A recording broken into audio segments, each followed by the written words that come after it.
Hey everybody, how's it going? I'm No Arrows, and beneath this pile of colorful plastic animals are my 10 favorite comics of 2015.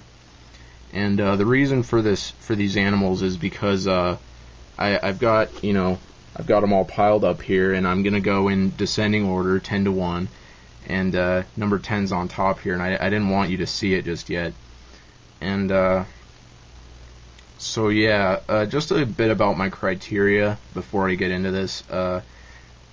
I kind of feel like most comics, they take a little while to come into their own. It's worth it to give them to give them some time to see if they, how they shape up, or if they're going somewhere, if they're not going anywhere. So I mean, there aren't really very many new comics on this list. There are a couple, but it's definitely skewed more towards like older series that have stuck around and they're still entertaining me. The other thing is that if you watch this channel, I don't really buy floppies anymore. So my judgments are all based on trades that came out in 2015 as opposed to floppies. I don't think it would make that big of a difference, honestly, but just something to keep in mind. So yeah, I might as well dig into this. Let's push these animals out of the way, see what we got. Oh, it's Birthright at number 10. And this is a comic that I really like a lot, but I get this weird vibe from it. It's one of those comics where you read it and you know that it's going to jump the shark. Like, it's just, when I read it, I feel like it's just like, it's just never gonna deliver up to its potential. I'm just like bracing myself for it to turn to crap. But I'm definitely enjoying it right now. I don't really know why I get that feeling about it, but you just get this vibe, I don't know. But anyways, it's a good comic for sure. It's a lot of fun. It has a great premise.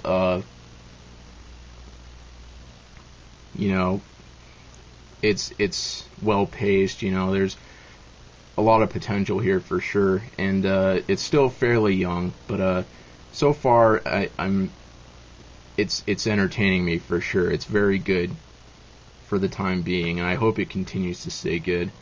Yeah, Birthright. Number 9, we got Deadly Class. This comic is so angsty, just so angsty, or angsty if you prefer.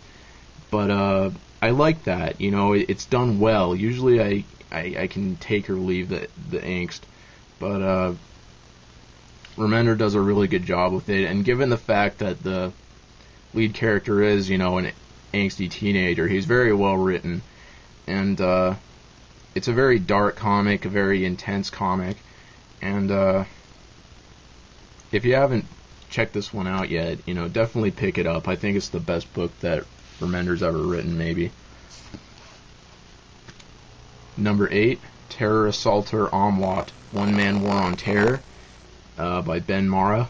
And this is a really out there comic. I'll open this one up just to give you a glimpse of it. It's just like, it's very pulpy. It's retro. If you're not familiar with Ben Marra, he has like a style that's really reminiscent of like, 80s indie comics, how just like the pulpiness of it, and the grittiness, and the action, and the just over the top ness of it. And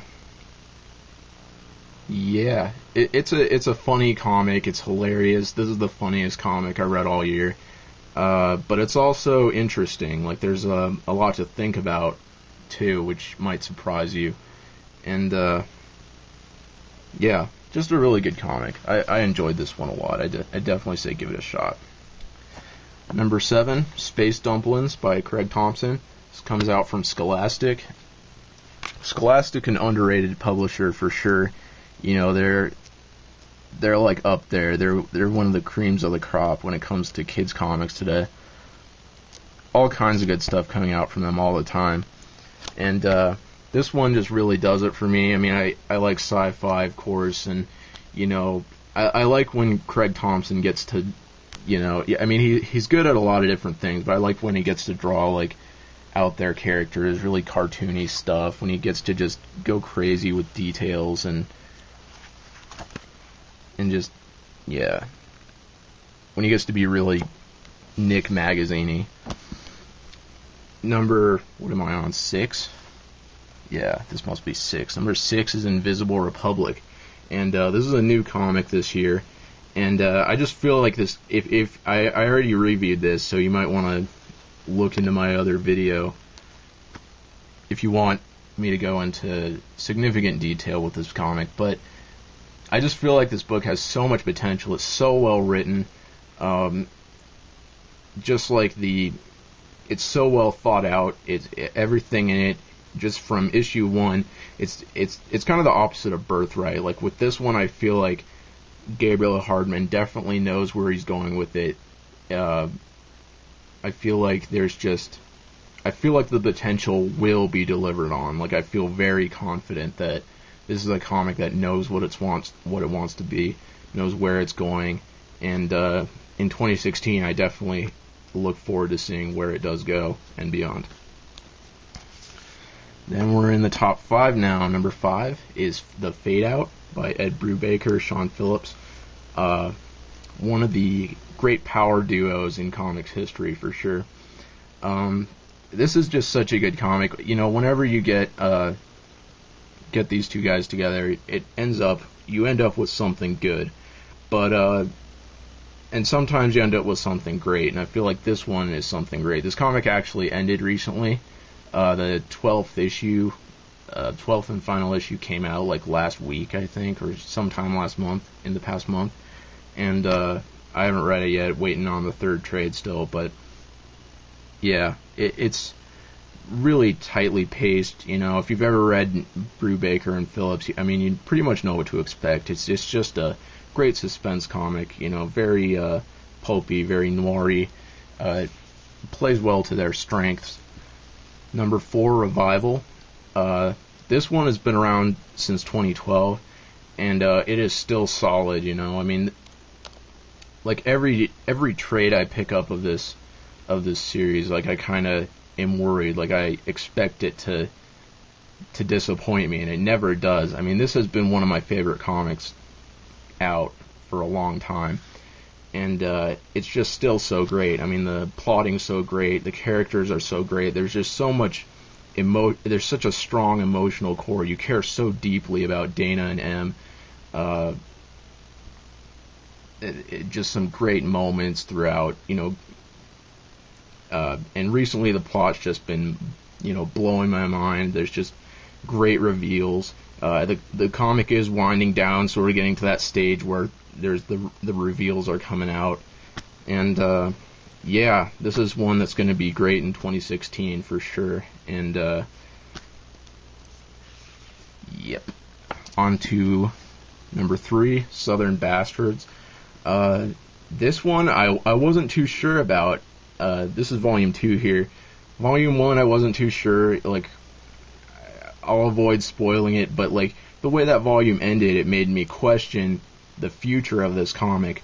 But as soon as I read volume 2, I realized, okay, now I know where this is going, and I'm really impressed. Coach Boss, such a great villain, maybe one of the best villains out there right now, maybe one of the best. He's just so interesting to me. I'm just instantly latched into what he's doing, and fantastic comic. I don't really know what else to say. I'm really looking forward to where it goes from here. I heard like the next arc isn't so much about Coach Boss. I don't know. I'm gonna have to pick up the next trade to find out what that's about. But this is a comic that really has my interest for sure.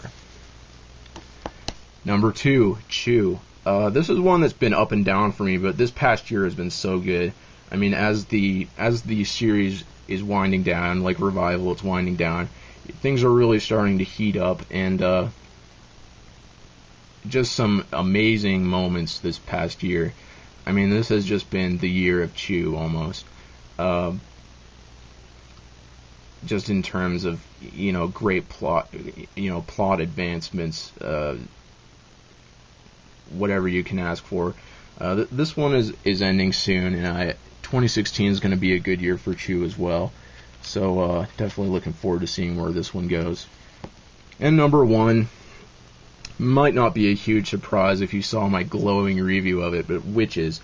And the reason this comic is so good, and the reason why I'm so confident putting a first volume, or such a new comic at number 1, is because the first volume stands on its own. Like, I feel like, I mean, the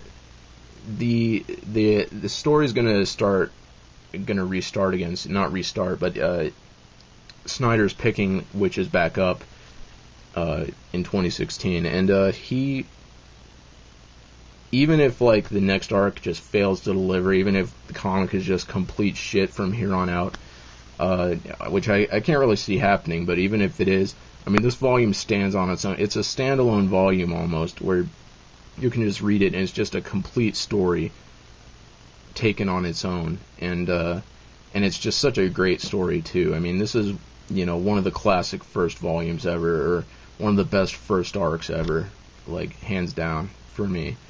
And I'm definitely looking forward to seeing where it goes. I'm trying to keep my expectations muted because, like, I mean, it's going to be a hard act to follow, and but I'm still excited. So yeah, that's it. That's my top 10. And yeah, here's some animals. And yeah, overall, 2015 was a really solid year for comics. Tons of great stuff coming out. Tons of new series that didn't make the list, but that I hope will, that I hope to get a better handle on in 2016 as I read more of what they're about. And yeah, just a great year. Hope. Sorry, the entire list was Image except for 2 comics. That's just kind of, I didn't plan it that way, but it just kind of ended up that way. So I don't know. Thanks for watching, guys. Happy New Year. I think I already said that in an earlier video, but Happy New Year anyway. Read lots of good new comics in 2016. There's going to be tons of great stuff coming out. So yeah, peace out.